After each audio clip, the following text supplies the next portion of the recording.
Question 3.4 to 3.6. First, we need to identify the strongest van der Waals forces in each of the compounds. In the previous video, we deduced that compound 1 is a carboxylic acid and compound 2 is an ester. We also discussed that there are strong forces of attraction called hydrogen bonds between carboxylic acid molecules. Now, there are also other weaker forces like London forces, which result from temporary dipoles, in all covalent molecules. But the strongest intermolecular force in carboxylic acids are hydrogen bonds.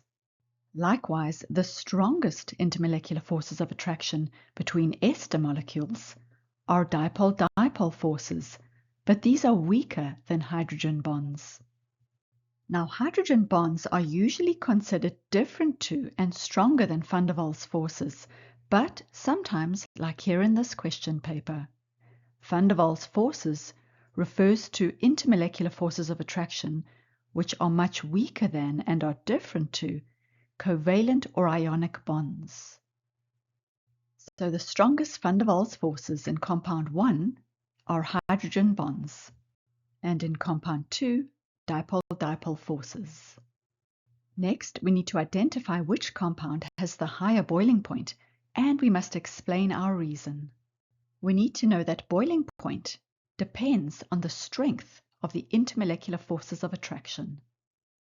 Since carboxylic acids have hydrogen bonds, which are strong, lots of energy is required to overcome these forces during boiling and separate the liquid molecules into the gas phase.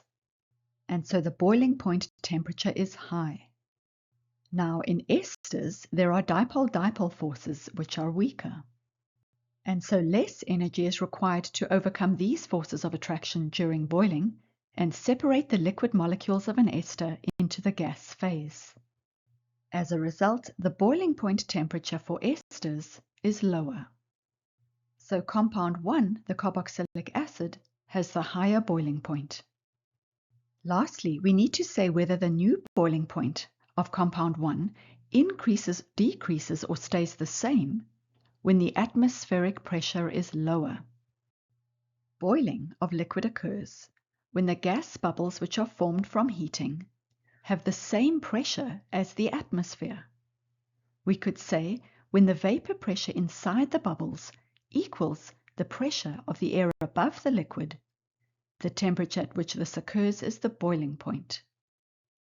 If atmospheric pressure is higher, then boiling point is higher.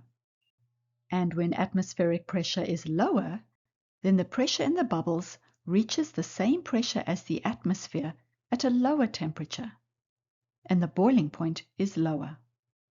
So the boiling point decreases with a lower atmospheric pressure.